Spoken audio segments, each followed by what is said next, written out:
Good morning guys, welcome back to my channel miss Mili blogs. তো আমার এই ছোট্ট মিনি ব্লগসে তোমাদের সবাইকে অনেক স্বাগত।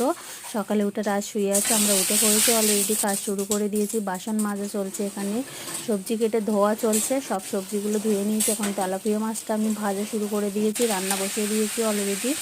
ভাত কিন্তু হয়ে গেছে প্রায়। আর এদিকে ফুলকপি আলুর তরকারি বসিয়ে দিয়েছি। আমার অফিসের ভাত 6টায় উঠে দিতেই হয় প্রতিদিন ভোরে। এখানে পুঁইশাকের বিটুলি বসিয়ে দিয়েছি, তো রান্না আমারও হয়ে গেছে প্রায়। অফিসের ভাত দিয়েছি, রাজের বাপি খাচ্ছে, এখন খেয়ে বেরিয়ে যাবে।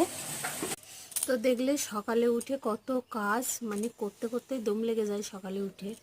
তো এখন সব কিছু একদম কমপ্লিট। তো কি কি রান্না করেছি তোমাদেরকে একটু দেখিয়ে নিই। এখানে ভাত করেছি, এই যে ভাত, পুঁইশাকের বিটুলি আলু কপি দিয়ে ভাজা, ফুলকপি আলু আর তেলাপিয়া মাছ এখানে রেডি।